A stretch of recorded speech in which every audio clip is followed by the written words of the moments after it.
औज़ु बिल्लाहि मिनश शैतानिर रजीम। बिस्मिल्लाहिर रहमानिर रहीम। अस्सलामु अलैकुम व रहमतुल्लाहि व बरकातुहू।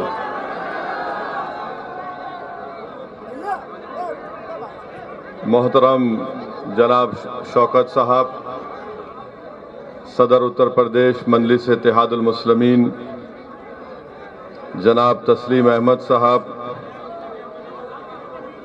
हमारी बहन जो हमारे बड़े भाई अतीक अहमद साहब की बेगम है, और जनाब अली जो अतीक साहब के फर्जन है, शमीम तुर्क साहब, मोहतरमा कंचन सिंह साहिबा, फरहान जुबैरी साहब, मोहतरम जनाब मोहम्मद इमरान बॉबी साहब, हाजी आरिफ साहब, फ़हीम अहमद साहब, मोहम्मद इमरान साहब, बिंद्रा साहब, नौशाद साहब, मौलाना मुफ्ती कामिल साहब, और शयनशीन और मंच पर बैठे हुए तमाम मौजूद हाज़रीन कराम, मेरे गयूर नौजवान साथियों, बुजुर्गान कौम और मिल्लत, मैं आप तमाम का दिल की गहराइयों से शुक्रिया अदा करता हूँ कि आपने अपना कीमती वक्त निकाल कर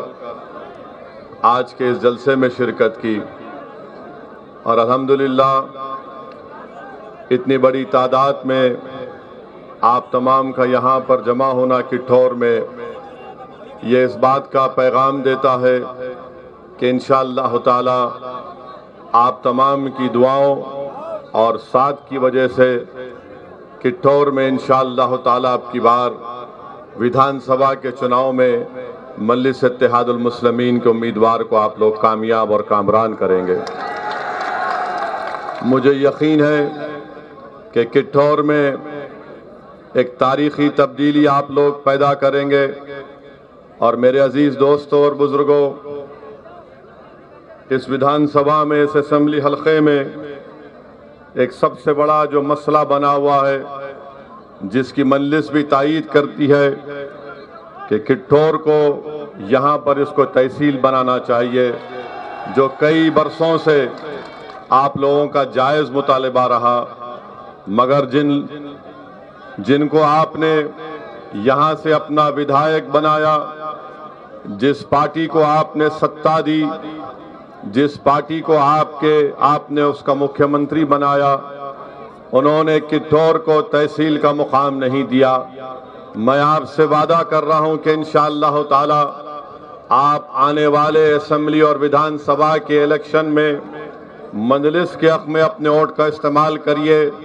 हम उत्तर प्रदेश की असेंबली के दोरो दीवार को वहां पर खड़े होकर उत्तर प्रदेश की विधानसभा को मिलाकर रख देंगे, ताकि किठौर में इसको तहसील का मुकाम दिया जा सके। वहीं पर मेरे अजीज दोस्तों और बुजुर्गों, आपका एक और अहम मसला यह है कि जो काली नदी है, इसकी सफाई और डिसिल्टिंग का इंतज़ाम जो कभी भी नहीं किया गया, मगर ये बताता है कि योगी आदित्यनाथ की सरकार और बीजेपी की सरकार ने किठौर विधानसभा को खास तौर से नज़रअंदाज करके रख दिया गया। वहीं पर आप जानते हैं कि किठौर से अगर मीरठ शहर जाना है तो माशाल्लाह रोड नज़र नहीं आती, खड्डों में रोड नज़र आती है, इसका भी काम नहीं किया गया। मैं आपसे वादा करता हूं कि इंशाअल्लाह ताला इस मसले को भी मजलिस का विधायक जो अगर आपकी दुआओं और वोट से कामयाब हुआ, वो इसको पूरा करेगा। दूसरी चीज मेरे अजीज दोस्तों और बुजुर्गों, इंटर कॉलेज की बिल्डिंग तो बनी हुई है, मगर बाबा की सरकार ने उसमें कॉलेज की बिल्डिंग में कॉलेज को शुरू नहीं किया। ये भी एक बहुत बड़ा मसला यहाँ पर बना हुआ है।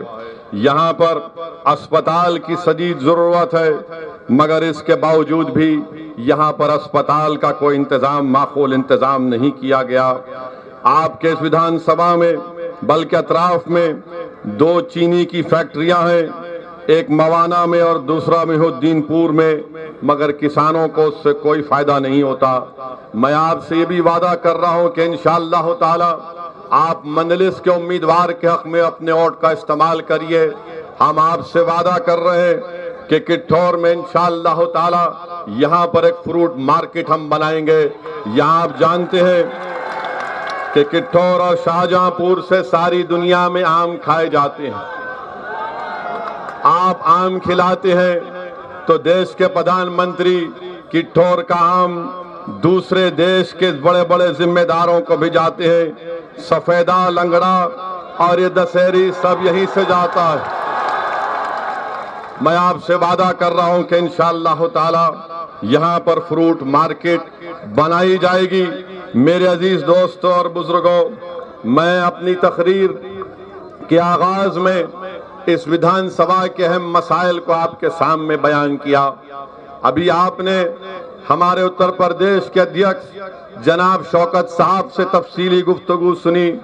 उससे पहले आपने हमारे भाई जनाब अतीक साहब जो अहमदाबाद की साबरमती जेल में उनको वहां पर रखा गया, वहां से उन्होंने अपने तकलीफ का इजहार अपने खत के जरिए से किया, अपनी उम्मीदों का, उनकी ख्वाहिशात का उन्होंने जिक्र किया। अभी हमने अपनी बहन से जनाब अतीक साहब के खत को पढ़ते हुए सुना, और अगर आप उस गौर से उस खत को सुनेंगे जिसको हमारी बहन ने पढ़कर सुनाया, तो अतीक साहब ने कभी भी अपने लिए कोई बात नहीं की। अतीक साहब ने जेल में बैठकर हम तमाम को पैगाम दिया कि वक्त आ चुका है कि उत्तर प्रदेश के मुसलमानों को अपनी एक सियासी क़यादत को बनाना बेहद जरूरी है। आज वक्त आ चुका है कि आप अपनी सियासी ताकत का मुजाहरा करें। आज वक्त आ चुका है कि आप अपने वोट की अहमियत को और उसकी ताकत को समझें। मेरे गयूर नौजवानों, किठौर के मेरे बुजुर्गों, मेरी इज्जतदार माँ और बहनों, असदुद्दीन ओवैसी उत्तर प्रदेश को और किठौर को इसलिए नहीं आया है कि मैं लफाजी कर कर अपनी मकबूलियत में इजाफा कर लूं। मैं यहाँ पर इसलिए नहीं आया हूँ कि मैं अपनी और शोहरत में इजाफा कर लूं। मेरे आने का मकसद एक ही है, और अल्लाह मेरी इस नीयत को, मेरे दिल का हाल जानता है। हमारे आने का मकसद एक ही है कि किठौर में मुसलमानों की एक सियासी लीडरशिप बने, किठौर में मुसलमानों की क़यादत बने। और क्यों नहीं बननी चाहिए? जब किठौर हो, मीरठ हो, वेस्टर्न यूपी हो, उत्तर प्रदेश हो या पूर्वांचल हो, उत्तर प्रदेश में हर समाज ने, हर जात ने अपनी अपनी एक सियासी लीडरशिप को बना लिया है। उनका एक नेता है। इतने बड़ी तादाद में उत्तर प्रदेश में मुसलमान हैं और आपकी कोई सियासी लीडरशिप नहीं है। हाँ, इनफरादी तौर पर जैद और बकर होंगे, मगर वो इनफरादी तौर पर पूरे कौम और मिल्लत की क़यादत नहीं कर सकते।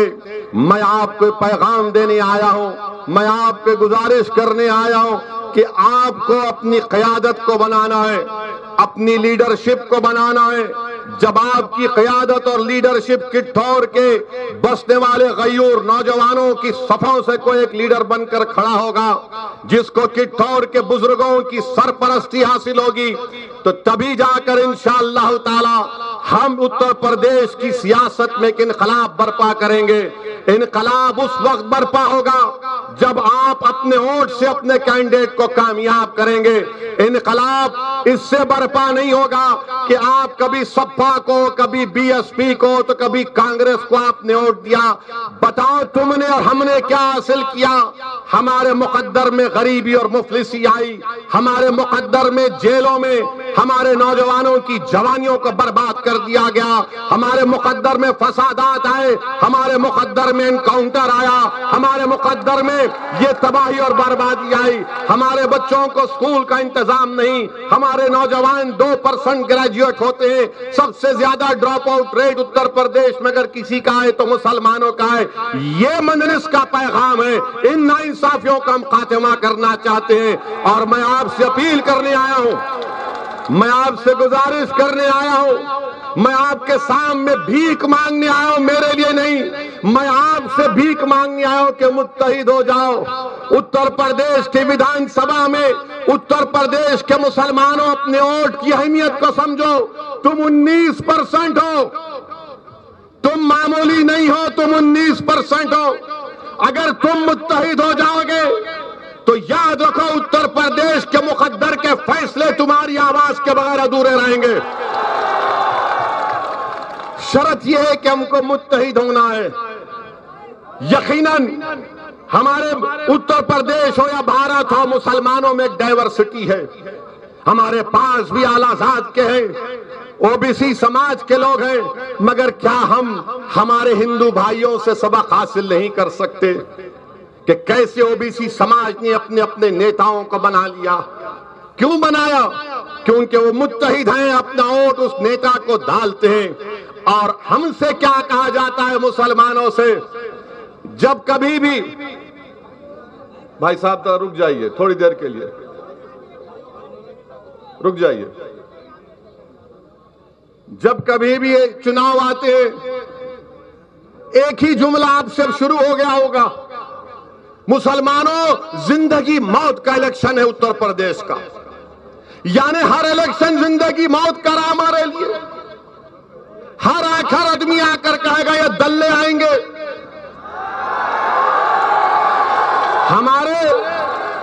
हमारे जाने के बाद ये आकर आपके कान में खुसफुस करेंगे, अरे ये जिंदगी मौत का इलेक्शन है। ये सब आकर कहेंगे जिंदगी मौत का इलेक्शन है।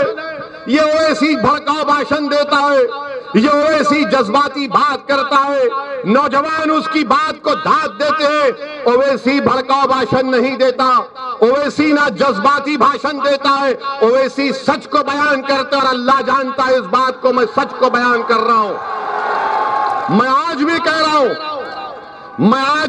हूं, भारत में अगर कोई असदुद्दीन ओवैसी का मुखालिफ है तो एक वक्त और मुकाम तय करो, बहस कर लेंगे। तुम 10 मिनट में जूते उठाकर भाग जाओगे। पूरे उत्तर प्रदेश में अगर किसी से सबसे ज्यादा नाइंसाफी हुई दलितों के बाद, तो उत्तर प्रदेश के मुसलमानों से नाइंसाफी हुई है। और नाइंसाफी करने वाले कौन? जो हमसे वोट हासिल करते रहे, ये डरा डरा कर वोट हासिल किया कि जिंदगी और मौत का इलेक्शन है। इलेक्शन तो हो गया, हम रोज मरते थे, वो कभी नहीं आते थे, मगर जब इलेक्शन आ गया तो सब के सब एक ही आवाज में, यानी खव्वालों की एक टीम निकल चुकी है, एक ही राग में राग जागते हैं कि जिंदगी मौत का मामला है, जिंदगी मौत का मामला है। बताओ अगर उत्तर प्रदेश में सिर्फ 2% मुसलमान ग्रेजुएट हैं तो क्या यह जिंदगी मौत का मामला नहीं है? उत्तर प्रदेश में अगर सबसे ज्यादा बच्चे और बच्चियां स्कूल से दूर हैं, मुसलमान हैं, क्या यह जिंदगी और मौत का मामला नहीं है? उत्तर प्रदेश की जेलों में 27% मुसलमान अंडर ट्रायल हैं, तो क्या यह जिंदगी और मौत का मामला नहीं है? उत्तर प्रदेश में 5 साल में सबसे ज्यादा इनकाउंटर 37% अगर किसी का हुआ तो मुसलमानों का है, तो क्या इनकी मौत नहीं हुई है? तुम कब आवाज उठाओगे इस पर? अगर आप ये समझ रहे हैं कि समाजवादी बीएसपी हो या कांग्रेस हो वो इन मसाइल को उठाएगी, नहीं उठाएगी। वो सिर्फ तुमसे कहेगी कि तुम्हारा पैदा होना, इस दुनिया में आना इसलिए है कि तुम्हारे बाप दादा हमको वोट डालती आए, अब तुम भी वोट डालते रहो, हमारे कैदी बनकर रहो, हमारी गुलामी करते रहो। तुम्हारे मसाइल पर कोई तवज्जो नहीं दी जाएगी, तुम सिर्फ वोट डालने के लिए जिंदा रहोगे। मैं आपसे कह रहा हूं कि हम नहीं मरेंगे इंशाअल्लाह ताला। हम मरने के लिए नहीं आए, हम सियासी तौर पर मरने के लिए नहीं आए। जिंदगी और मौत का फैसला तो अल्लाह करता है। हर एक के लिए एक वक्त लिखा जा चुका है। हम सब इस दुनिया में से जाएंगे, इस जमीन की ग़िज़ा बनेंगे, मगर ये तो बताओ तुम्हारी आवाज कौन है? कौन तुम्हारी तकलीफ को बयान करता है? कौन नौजवानों के दिलों में और नौजवानों की आंखों में जो ख्वाब है उसको कौन पूरा करेगा? कौन हमारी माँ और बहनें जो रात रात भर जागती हैं कि मेरा नौजवान बेटा घर अब तक नहीं आया, कहीं उसको पुलिस तो थाने लेकर नहीं चले गई? कौन उस माँ को इत्मीनान की नींद सुलाएगा? कौन उस बाप को उम्मीद दिलाएगा कि तुम्हारे औलाद का एक रोशन मुस्तकबिल है। इन चीजों पर कोई बात नहीं करेगा, इन चीजों पर कोई बात नहीं करेगा। बात किस पर करेंगे? वोट डालो, जिंदगी मौत का फैसला है, मुशाहरा कराएंगे। रमजान की ईद आएंगी तो ना उनको रोजे से मतलब, ना कुरान से मतलब, मगर घर को मुसलमान के आ जाएंगे टोपी पहनकर कि शीर खुरमा खिला दे। बकरीद आएगी तो कहेंगे कि बेटा कुछ गोश्त खिला दे। ईदगाह के सामने आकर ठहर जाएंगे, ईदगाह के सामने आकर ठहर जाएंगे, किसी गरीब मुसलमान को हाथ पकड़ के बोलेंगे आ गले लग जा। गले तो लगा लेंगे मगर दिल में जो धड़कने हैं वे तुम्हारी नफरत और बर्बादियों से भरी हुई है। ये सच्चाई बयान कर रहा हूं। मेरे अजीज दोस्तों और बुजुर्गों, इन अहम बात पर, इन नुकात पर, इन पॉइंट्स पर आपको गौर करना है। और हमारे जो मीडिया के लोग हैं,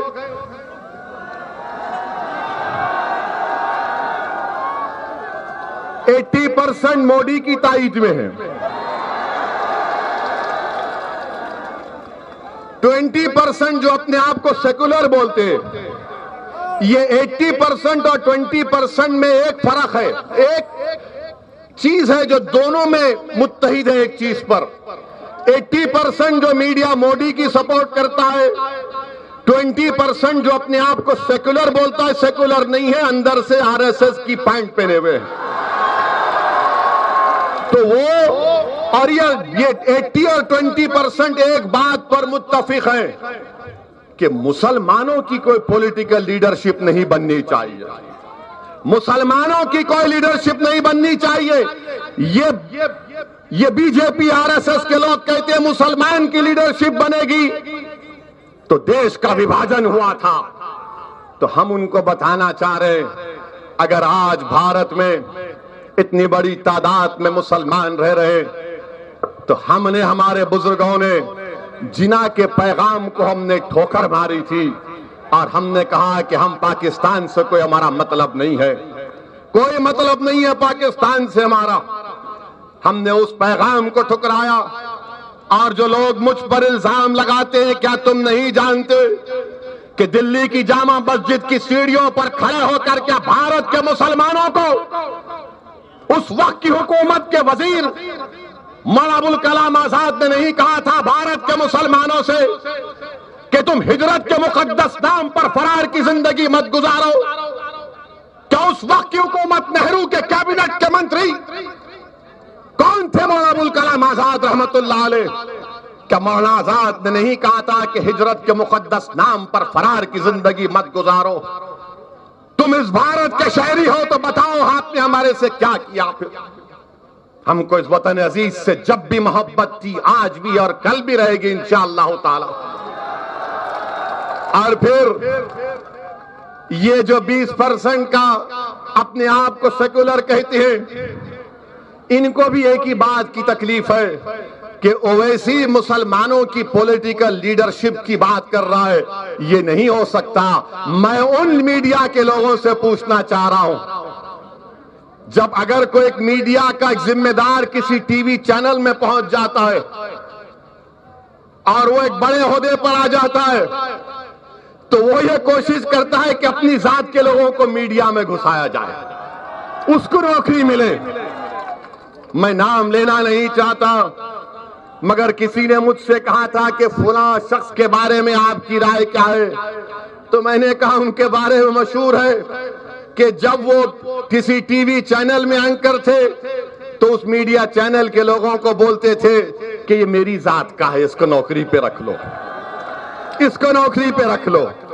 आज आकर आप इंटरव्यू ले रहे लोगों का कि ओवैसी का सभा है, मजलिस की सभा है, बोलो क्या होगा, उत्तर प्रदेश में क्या होगा। अच्छा, सवाल कैसे करते, मुसलमान का अगर वोट नहीं मिला तो बीजेपी आ जाएगी? पूछते हैं ना, बोलते हैं ना, अगर मुसलमान का वोट डिवाइड हुआ तो बीजेपी आ जाएगी? ये हर एक सवाल करता है ना आपसे। मुसलमान का और डिवाइड हुआ तो बीजेपी आ जाएगी, पूछते हैं ना। अच्छा, आप मेरे सवाल का जवाब दो।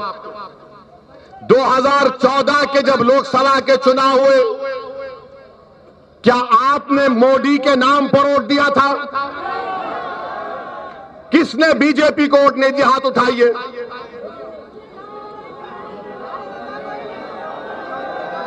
चलिए, एक सवाल हो गया।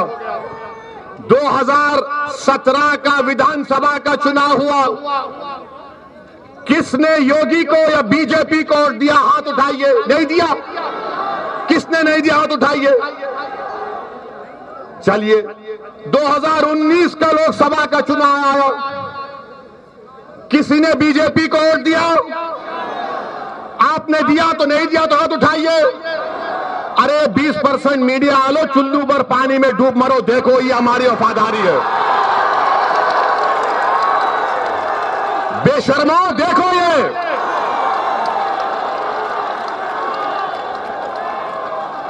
ना 14 में दिया, ना 17 में दिया, ना 19 में दिया। नहीं दिए ना?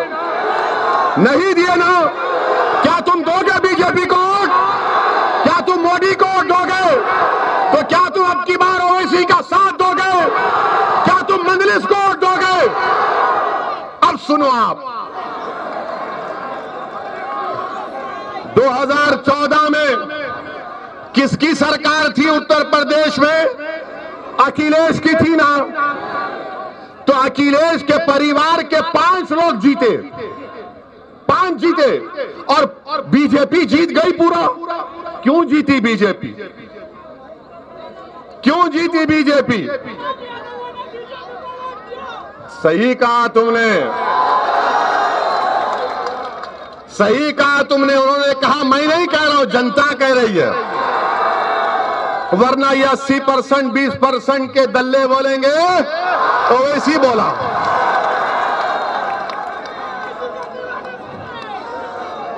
दो 2017 का विधानसभा हुआ, क्या आपने बीजेपी को वोट नहीं दिया तो कैसे योगी मुख्यमंत्री बन गए? कैसे बने योगी मुख्यमंत्री, बताओ? आपसे सवाल नहीं कर रहा हूं, मैं उन लोगों से कर रहा हूं जो असदुद्दीन ओवैसी पर उंगली उठाते हैं। हम जब दलाल देते हैं, प्रूफ देते हैं, तो इनकी जबान खामोश हो जाती है और खामोश बैठ जाते, समझ में नहीं आता कि इससे कैसे मुकाबला करें। 2019 का लोकसभा का चुनाव हुआ, ये मेरठ की पार्लियामेंट की सीट है ना, ये मेरठ, ये किट्ठौर मेरठ संसद की विधानसभा लोकसभा में आता है ना। बताइए आप, क्या आपने जब बीजेपी को वोट नहीं दिया कैसे जीत गया? यहां से वो कैसे जीत गया? अखिलेश यादव ने 3 इलेक्शन हार गए। अखिलेश यादव 14 का, 17 का और 19 का 3 इलेक्शन अखिलेश यादव हार चुके हैं। और अगर आप अपने वोट की कीमत और अहमियत को नहीं समझेंगे तो फिर नुकसान आपका होगा, अखिलेश यादव का नहीं होगा। अखिलेश यादव आराम से बैठे, अखिलेश यादव के घर पर आकर कोई नारा नहीं लगाता कि अखिलेश कब्रिस्तान या पाकिस्तान के नारे सुनना हमारे मुकद्दर में लिखा हुआ है। अखिलेश यादव के घर पर आकर कोई पत्थर नहीं फेंकता, मेरे घर पर आकर पत्थर फेंकता है। अखिलेश यादव जेल को नहीं जाएंगे, जेल को जाना हमारा मुकद्दर बना दिया गया। अखिलेश यादव का एनकाउंटर नहीं होगा, एनकाउंटर मेरा है, हर गोली पर मेरा नाम लिखा है। अखिलेश यादव के बच्चे सुनो मेरी बात को, अखिलेश यादव के साथी, उनकी औलाद अच्छे बड़े बड़े स्कूलों में पढ़ेगी। मेरे बच्चों को स्कूल में पढ़ाने के लिए स्कूल नहीं है, स्कूल है तो फीस देने का इंतजाम नहीं है। अखिलेश यादव के यादव बरादरी के लिए उनके नौजवान ग्रेजुएट हो जाता है, मुसलमान ग्रेजुएट नहीं हो सकता। बताओ फिर कौन आवाज उठाएगा? आपको लड़ना है, मैं नहीं। मेरी जिंदगी का कोई भरोसा नहीं है। मैं आपको एक पैगाम देने आया हूं मेरे अजीज दोस्तों और बुजुर्गों, आप सिर्फ एतमाद हासिल करो, डर से आगे निकलो। आप सोचते हैं कि अगर वोट नहीं डालेंगे तो क्या होगा? आपने 3 मरतबा वोट दिया ना, 14 में, 17 में, 19 में, तो क्या हुआ? इनका वोट मोदी के गोद में बैठकर इनका वोटर चाय पी रहा है। यह हकीकत है, मैं आपको बयान कर रहा हूं। मेरे अजीज दोस्तों और बुजुर्गों, जो लोग हम पर इल्जाम लगाते हैं, बताओ इन दलील जो दिया हूं ये सच है या झूठ है? इस पर कोई जवाब नहीं दे सकते। बिहार में हम इलेक्शन लड़े तो बिहार के असेंबली के इलेक्शन में भी यही 80-20% के लोग शुरू हो गए। ओवैसी लड़ रहा है, बीजेपी आ जाएगी, बीजेपी आ जाएगी। बिहार में आरजेडी और कांग्रेस और माले का अलायंस हुआ। करीब 70 सीट पर कांग्रेस लड़ी और मजलिस 19 सीट पर लड़ी। 19 में हमने 5 पर कामयाबी हासिल की और जो बचे सीटें थीं उसमें 9 पर कांग्रेस और राजद कामयाब हो गए, 6 पर नीतीश और मोदी कामयाब हो गए। हमारी वजह से नहीं हुए। अब बिहार में 2 विधानसभा का बाई इलेक्शन हो रहा है। जो बिहार में ओवैसी को गालियां देते थे, क्या क्या बकवास बकते थे, क्या क्या इल्जामात मुझ पर लगाए, मैंने उन तमाम इल्जामात लगाने वालों को अल्लाह के हवाले कर दिया हूं। अल्लाह फैसला करेगा उसका इंशाअल्लाह ताला। उस वक्त अब बिहार में 2 विधानसभा के बाई इलेक्शन हो रहा है। 30 नवंबर को पोलिंग है। 1 साल पहले तक ओवैसी को गाली देने वाले आज कांग्रेस और आरजेडी एक दूसरे का मुकाबला कर रहे हैं। बताओ आप इनकी मुनाफिकत देखिए, इनका ड्रामा देखिए। आरजेडी लालू और कांग्रेस के राहुल एक तरफ दोनों लड़ रहे हैं और अगर कल वहां पर जेडीयू जीत जाएगी तो किस पे इल्जाम लगाएंगे? ये इल्जाम ये लगाएंगे नहीं, असदुद्दीन ओवैसी लड़ा नहीं मगर किठौर में भड़काऊ भाषण दिया, उसका असर बिहार में हो गया। अरे पापियों, अगर 50 साल का बच्चा शादी नहीं करता तो मैं जिम्मेदार? कल भैंस और गाय दूध नहीं देगी तो मैं जिम्मेदार? सुबह में मुर्गी तहज्जुद में बांग नहीं देगी तो मैं जिम्मेदार? अरे तुम्हारी कमजोरियां, तुम्हारे झूठ, तुम्हारी मक्कारी तुमको इंशाअल्लाह एक दिन तबाह बर्बाद कर रही है।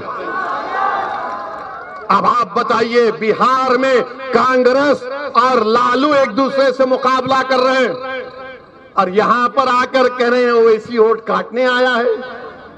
मगर जब हम ये बयान करते हैं तो आज कुछ नहीं कह सकते हैं।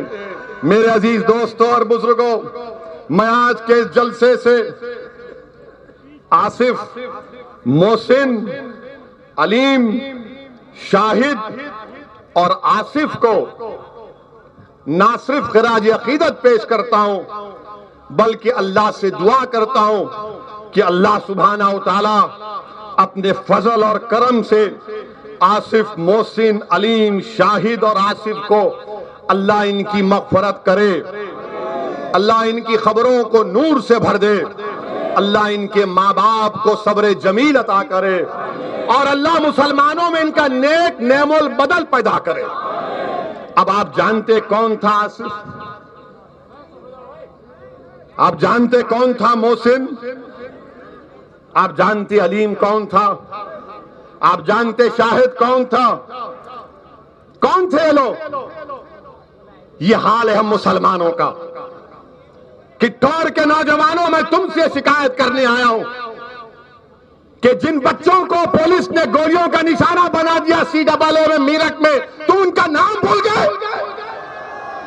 नहीं, थाली मारने के लिए नहीं, याद दिला रहा हूं, ये मरने वाले किसी के बेटे थे, किसी का भाई था, किसी का शौहर था, किसी की जिम्मेदारी थी जो आज वो लोग महरूम हो चुके हैं।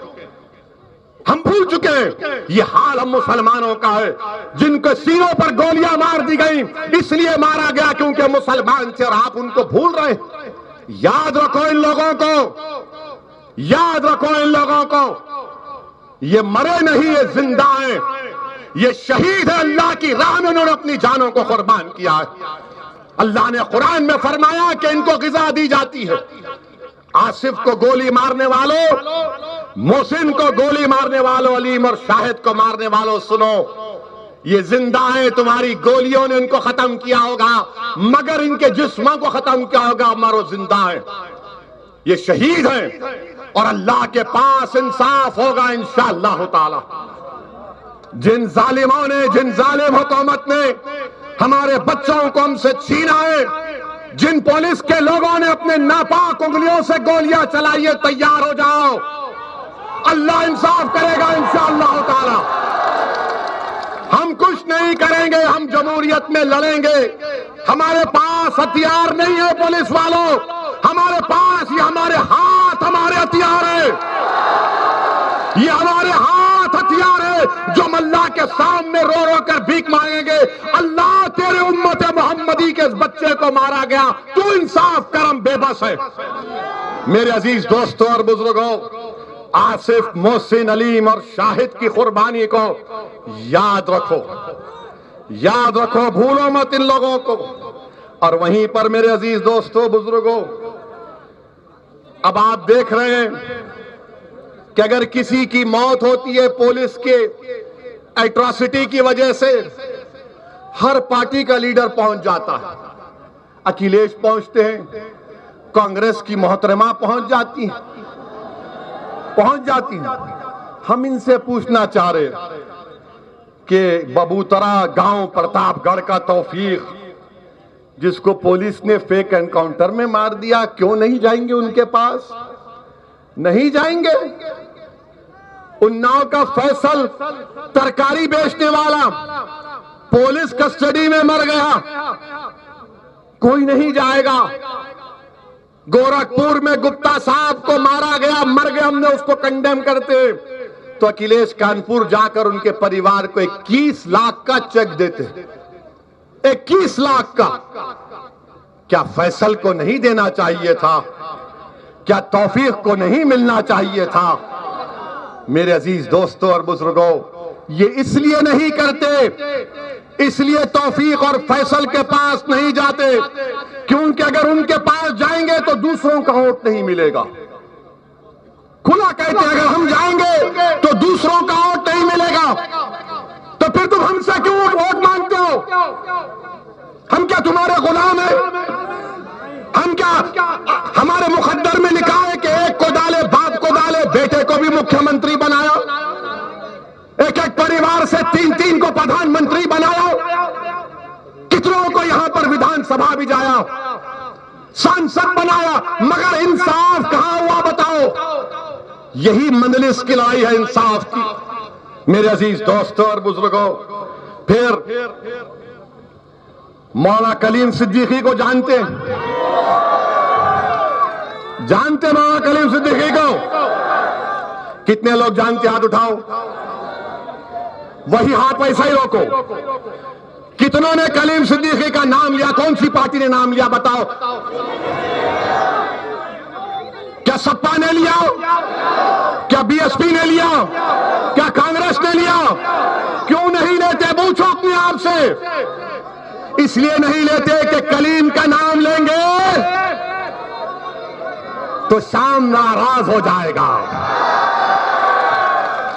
अगर कलीम का नाम लेंगे तो शाम नाराज हो जाएगा, अगर कलीम का नाम लेंगे तो योगी नाराज हो जाएगा, अगर कलीम का नाम लेंगे तो मोदी नाराज हो जाएगा। इसीलिए कलीम का नाम नहीं लेते।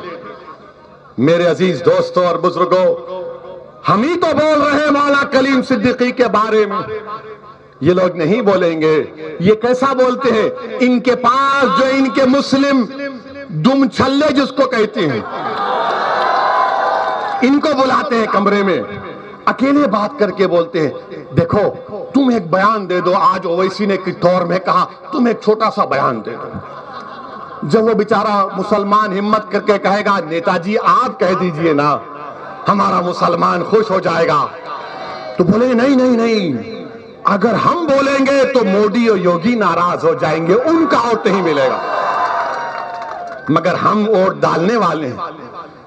आप 3 इलेक्शन में वोट डाले, 14, 17 और 19, 22 में वो गलती मत करो। आप दोबारा वो गलती मत करिए, खुदा के लिए। हमारा मामला क्या है मुसलमानों का? हमारे घर में आग लगी है, हमारे घर में आग लगी है, और हमारे घर से दूर 200 कोस पर एक आवाज आती है, अरे हमारा घर जल रहा है। तो मुसलमान क्या कर, अरे पहले उसका घर जाके आग बुझाऊंगा। और हम वो घर को आग बुझाते हैं, वो घर वाले को बचा लेते हैं, जब वापिस आते देखते उसका घर खंडेर बन चुका है, राख में सब जल गया। अब घर को बचाना है, घर को किसी को जलाने नहीं देना है, घर पर आंच आने नहीं देना है, घर की दीवार को सलामत रखना है। और दीवार उस वक्त सलामत रहेगी नौजवानों जब तुम सलामत रहोगे।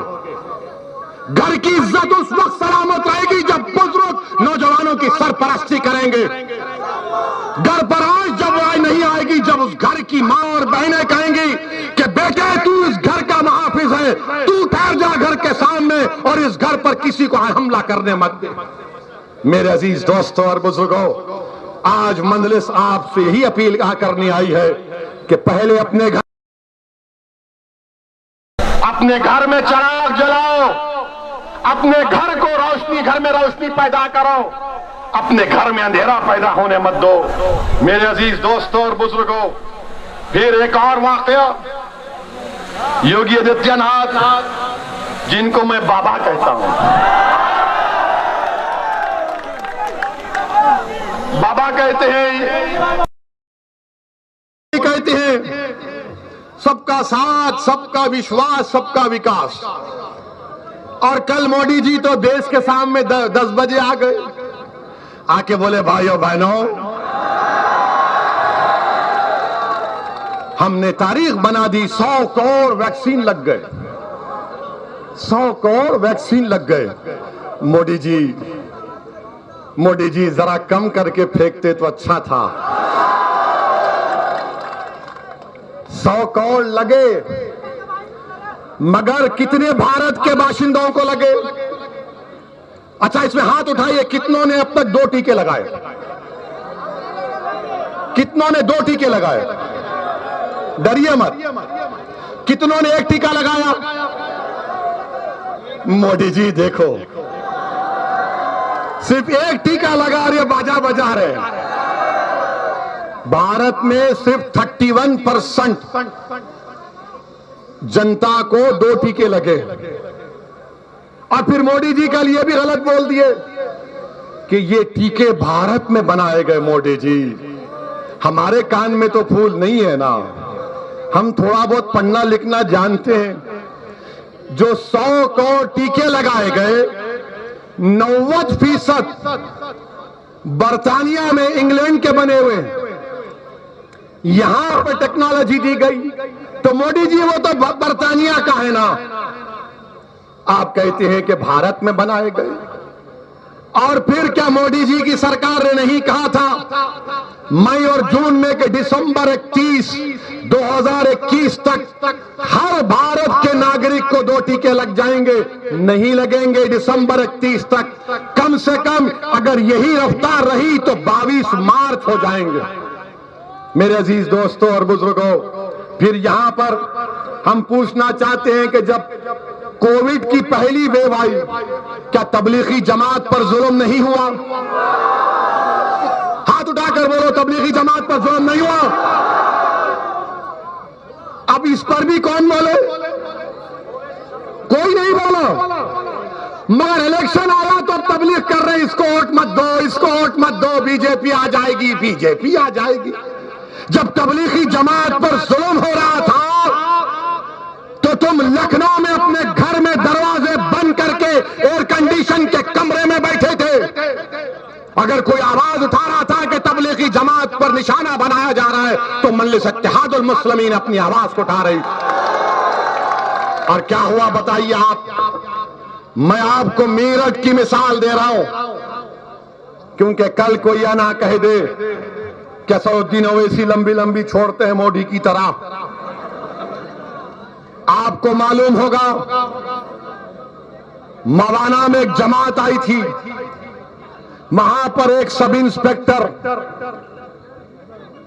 एक शख्स को बीमार हो गए तो खूब मारा उसको और बोला तू जमात में जाएगा। एक 60 साल के बूढ़े को पुलिस ने इतना मारा कि उसका पैर फ्रैक्चर हो गया।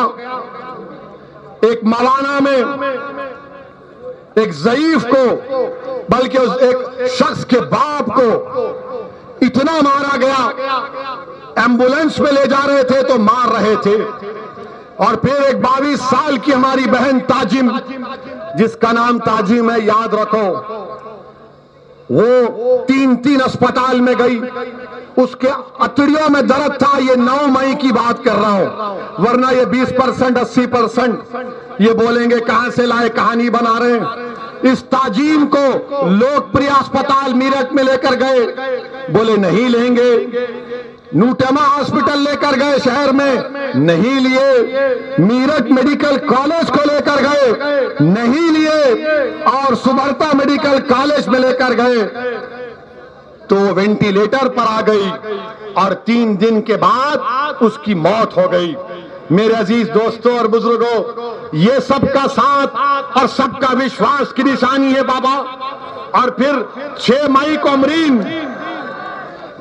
को अमरीन हामिला थी। हिंदुस्तान अखबार की रिपोर्ट है, लिसारी गेट शाम नगर की रहने वाली। 7 मई को उसको दर्द शुरू हुआ, हर अस्पताल में लेकर जा रहे थे। नाम अमरीन था तो कहा कोविड का टेस्ट नहीं है, नहीं लेंगे। अमरीन अस्पताल पहुंचने तक तड़प तड़प कर अमरीन मर गई। ये सबका साथ, सबका विश्वास है। आप बताइए, जो कुछ नाम आपके सामने कहर बता रहा हूं, ये सब सच्चे हैं। और मेरे अजीज दोस्तों और बुजुर्गों, ये मेरठ का जिला है जहां से एक चिंगारी निकली थी सन 57 में। हमारे बुजुर्गों ने एक चिंगारी को भड़काया था तो मेरठ से लेकर लाल किला हिल गया था।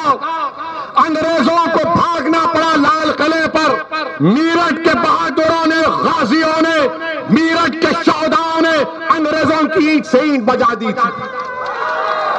आज असदुद्दीन ओवैसी आपसे वही गुजारिश करने आया है, तुम इस तारीखी सरजमीन पर बसने वाले हो, तुम एक चिंगारी दिखाओ, एक हरकत दिखाओ, जिस तरह हमारे बुजुर्गों ने, तुम्हारे बुजुर्गों ने सन 57 में अंग्रेजों के खिलाफ जिहाद किया था। सन 57 में अंग्रेजों की गुलामी से देश को आजाद कराने के लिए अपनी जानों को निछावर कर दिया था। ऐ मेरठ की सरजमीन पर बसने वाले मेरे हिंदू, मुसलमान, दलित और ओबीसी भाई और बहनों, तुम उन मुजाहिदीन आजादी के वारिस हो। तुमको हरकत करना पड़ेगा, तुमको इंसाफ के लिए उठना पड़ेगा, तुमको मायूसी को खत्म करना पड़ेगा, तुमको अपने बुजुर्गों के, बहादुरों की कहानियों को दोबारा दोहराना पड़ेगा। मेरे अजीज दोस्तों और बुजुर्गों, इस मेरठ में मावी गांव में क्या हुआ? दिसंबर 2020, जनवरी 2021 को कई मुस्लिम परिवारों को अपना घर बार छोड़कर जाना पड़ा। गांव मावी गांव है। अब आप बताइए, उसी गांव में मैंने अखबार में पढ़ा कि एक बेटी ने अपने बाप से कहा, जिसके 3 बेटियां थीं, कि अब्बा हम ऐसे खौफ में नहीं जी सकते। इस बच्ची ने अपने बाप से कहा, अब्बा हम ऐसे खौफ में जी नहीं सकते। मेरे अजीज दोस्तों और बुजुर्गों, कब तक खौफ में जिंदगी गुजारोगे? कब तक डर डर कर वोट डालते रहोगे? कब तक तुम अपनी औलाद के लिए वोट नहीं डालोगे, अपनी ताकत के लिए वोट नहीं डालोगे? मेरे अजीज दोस्तों और बुजुर्गों, फिर वहीं पर आप जानते हैं कि अक्टूबर 17, 2019 को शिमम खान इसको मीठा के नाम से पुकारा जाता। एनकाउंटर हुआ और इस पर इल्जाम लगा दिया योगी की पुलिस ने कि ये चोरी कर रहा था, मोटरसाइकिल चोरी की, सेल फोन चोरी का। जब शीमन खान उर्फ मीठा ने इंश्योरेंस के कागजात और बिल बता दिए तो पुलिस ने क्या कहा, गलती हो गई एफआईआर में लिखते हुए, गलती हो गई एफआईआर में लिखते हुए। और मीठा को क्या किया, मीठा को खेत में ले जाकर पेट में गोली मारी, फिर दूसरी गोली मारी, तीसरी गोली मारी तो उसकी रेल की हड्डी से निकल गई। आज भी शीमन खान मीठा अपाहिज हो चुका है। ये यहां पे जो 15 साल विधायक थे, क्या नाम है उनका? हाँ? क्या आपको ये मंजूर था शाहिद? मुंह नहीं खोलेंगे? शौकत गांव को आया तो बोलेंगे गोली मारेंगे। मैं इन लोगों को कहना चाहूंगा, अगर तुम्हारी गोली पर असदुद्दीन ओवैसी की मौत लिखी है तो मारो मुझे, मैं मरने के लिए तैयार हूं, मैं मरने के लिए तैयार हूं। मुझे मौत का डर नहीं है, मुझे डर इस बात का है कि जब कब्र में जाऊंगा और हशर के मैदान में उठा जाऊंगा, मैं क्या जवाब दूंगा अपने अमाल के बारे में। मारो अगर तुम्हारे दम है तो। तुम तो गोली अपने भाई को मार सकते ना, तुम तो इतने बहादुर हो कि तुम हम पर ही गोली उठा सकते हो, मगर तुम्हारी गोलियों को जंग लग गया था, तुम्हारी सोच खत्म हो चुकी थी, तुम मर्द नहीं मुकन्निस कहलाने के लायक हो।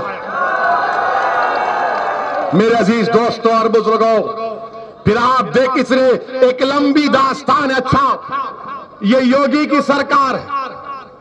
योगी बोलते कोई यहां पर फसाद नहीं हुआ, कितना झूठ बोलेंगे योगी आप। एनसीआरबी का डेटा है 2019 में अमित शाह की मिनिस्ट्री कह रही है कि उत्तर प्रदेश में 5000 से ज्यादा कम्युनल राइट्स इंसिडेंट हुए। और फिर हम बाबा से पूछना चाह रहे हैं, बाबा परवीन कुमार का नाम याद रखो, ये सहारनपुर का परवीन कुमार है, जिसने सहारनपुर से 200 किलोमीटर पैदल गया। क्यों गया? क्योंकि बाबा की पुलिस ने उसको पकड़ा और उससे कहा, परवीन कुमार से, कि क्या तूने इस्लाम को कबूल करके अपना नाम अब्दुल समद रख लिया? बाबा की पुलिस ने। और परवीन कुमार कौन था? परवीन कुमार अपने आप को योगी का भक्त बोलता था। परवीन कुमार अपने आप को हिंदुत्व का नेशनलिस्ट कहता था। इसने बाबा पर किताब भी लिखी, मोदी पर किताब लिखी। जब परवीन कुमार को नहीं छोड़ा गया, जिसने योगी पर किताब, मोदी पर किताब, उसको योगी की पुलिस ने कहा कि तू धर्मांतरण कर चुका। मेरे अजीज दोस्तों और बुजुर्गों, ये उत्तर प्रदेश का हाल है। मेरी आपसे गुजारिश है कि आप, हमको यकीनन इंशाअल्लाह ताला, हमारी भी ख्वाहिश है, हमारी भी कोशिश है कि उत्तर प्रदेश में दोबारा योगी मुख्यमंत्री ना बने। हमारी भी ख्वाहिश है कि 24 में दोबारा देश का प्रधानमंत्री मोदी ना बने। और इंशाअल्लाह ताला हम अपनी कोशिश को जारी रखेंगे। मगर मैं किठौर से उन लोगों को एक सवाल करना चाह रहा हूं जो योगी और मोदी के भक्त हैं। जरा ये तो बताओ, ये तुम्हारा उत्तर प्रदेश का कैसा मंत्री है? उस मंत्री का नाम याद नहीं आ रहा, जोकर तो है वो। उन्होंने कहा कि पेट्रोल को भारत के 95% लोग इस्तेमाल ही नहीं करते। मंत्री ने कहा, ये क्या नाम है उनका? हाँ, नाम क्या है उनका? नाम देखना पड़ेगा।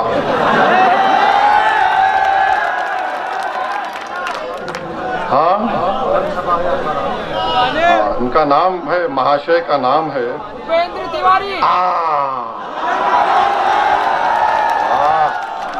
मीडिया वाले बोल रहे हैं, देखो आप, क्योंकि ये मीडिया वाले मोटरसाइकिल पर अपने घर को जाते हैं ना, उसमें तो पेट्रोल गिरता है। तो तिवारी साहब बोल रहे हैं 95% लोगों को पेट्रोल की जरूरत नहीं है। तो मैं उत्तर प्रदेश के हर वो शख्स जो मोटरसाइकिल चलाता है, आप खुद सोचो, जो योगी और मोदी का भक्त है, क्या तुम अब भी योगी और मोदी को वोट दोगे? पेट्रोल की कीमत क्या है? जोर से बोलो, नहीं सुने आया, जोर से बोलो ताकि मोदी को मालूम हो। आपको ये कीमतों की फिक्र नहीं है। अब आप बताइए 107, 106, मगर मोदी जी बोल रहे भाइयों मैंने 100 करोड़ हमने आपका इंजेक्शन लगाया। गरीब कहां जाएगा योगी मोदी जी? जब कोई पोलिंग बूथ को आता है गरीब, तो मोटरसाइकिल पर अपनी बीवी को बिठाकर पोलिंग बूथ को आता है। नौजवान आता है तो 3-3, 4-4 को बिठाकर बूथ को लाता है। अब उन नौजवानों को, उन मोटरसाइकिल चलाने वालों को सोचना पड़ेगा कि ये बीजेपी की सरकार इन महंगाइयों का मजाक उड़ा रही है, महंगाई का मजाक उड़ा रही है।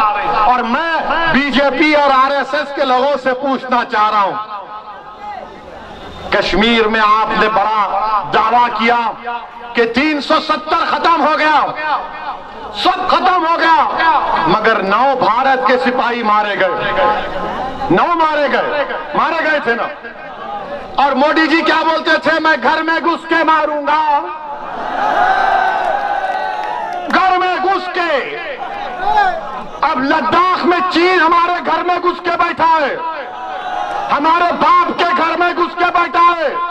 मोदी जी घुसने की जरूरत नहीं है, जो घुसा हुआ है उसको लात मार के निकालिए। नहीं निकालेंगे। चीन की जब बात आती है तो देश के प्रधानमंत्री खामोश हो जाते हैं।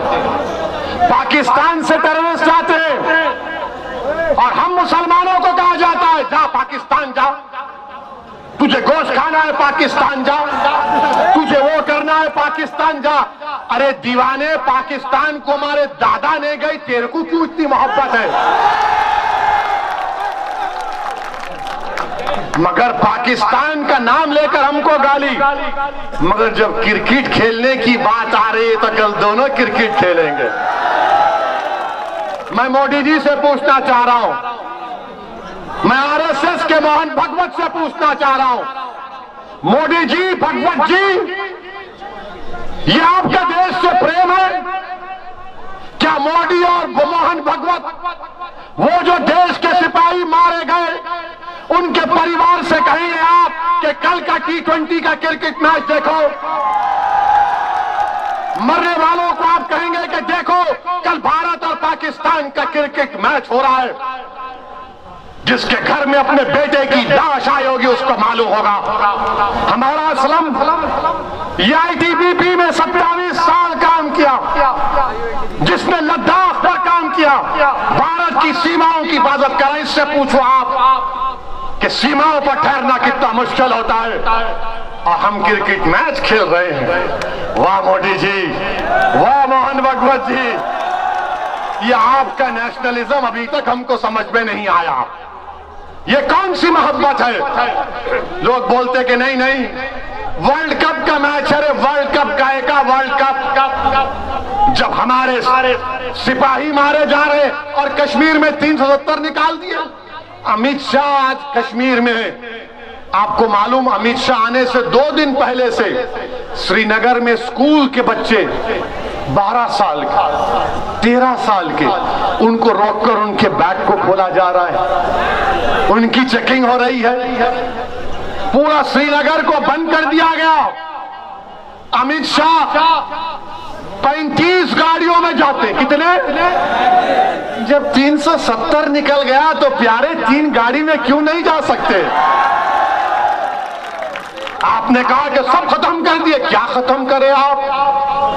मेरे अजीज दोस्तों और बुजुर्गों, लोग मुझसे भी सवाल करते हैं कि असदुद्दीन ओवैसी तुम्हारे साथ कौन है? मेरे अजीज दोस्तों और बुजुर्गों, ये जवाब सिर्फ ओवैसी का नहीं, ये जवाब पूरे उत्तर प्रदेश और भारत के मुसलमानों का है कि हमारे साथ कोई नहीं है। मैं जिम्मेदारी के साथ कह रहा हूं, पूरी जिम्मेदारी के साथ कह रहा हूं। और तुम अगर मेरी बात के यकीन नहीं करते तो अपने दिल पर हाथ रखकर अपने दिल से पूछो कि कौन तुम्हारे साथ खड़ा है, कौन तुम्हारे साथ खड़ा है? सिर्फ अल्लाह हमारे साथ, अल्लाह हमारे लिए काफी है। हस्बुनल्लाहु निअमल वकील। अपने हिम्मत और हौसलों को बुलंद रखो। ये देश हमारा है। इस देश की आजादी के लिए हमारे बुजुर्गों ने अपना खून पसीना बहाया। इस देश के उलमाओं ने जिहाद का फतवा अंग्रेजों के खिलाफ दिया। मेरे अजीज दोस्तों और बुजुर्गों, अफसोस होता है कि जो जबान, उर्दू जबान देश की आजादी में एक अहम रोल अदा किया, आज उर्दू जबान से नफरत पैदा हो गई। इतनी नफरत पैदा हो गई कि 4 मुसलमानों को नेशनल इन्वेस्टिगेटिंग एजेंसी ने गिरफ्तार किया और चारों पर इल्जाम क्या था कि उन्होंने ये कहा कि घी हम पहुंचा देंगे। क्या कहा? जोर से बोलो, घी हम पहुंचा देंगे। और एक इल्जाम क्या था कि उन्होंने कहा, उन 4 मुसलमानों ने, कि तुमने खिदमत की। तो NIA कहती है मोदी की, घी बम है, खिदमत अटैक है, हमला है। अरे कौन सी डिक्शनरी में लिखा है? कौन से फेरोजुल लुगात में लिखा है कि घी बम है, खिदमत हमला है? तो जज ने कहा यह सब झूठ है और मुकदमे को निकाल कर फेंक दिया। ये काम हो रहा है, ये काम हो रहा है। बहरहाल मेरे अजीज दोस्तों और बुजुर्गों, मेरी आपसे गुजारिश है कि उत्तर प्रदेश के आने वाले विधानसभा के चुनाव में मेरी आपसे दरमंदाना अपील है कि बगैर खौफ के, बगैर जहनी उलझन के, पूरे इत्मीनान और एतमाद के साथ, पूरे भरोसे के साथ मजलिस के हक में अपने वोट का इस्तेमाल करिए। अपने इत्तेहाद को मजबूत करिए। डरने और घबराने की जरूरत नहीं है। मैं आपके सामने नारा लगाऊंगा, आप मेरे साथ नारे का जवाब देंगे। नारे तकबीर, नारे तकबीर, नारे तकबीर। हिंदुस्तान, भारत। अस्सलाम वालेकुम व रहमतुल्लाहि व बरकातहू।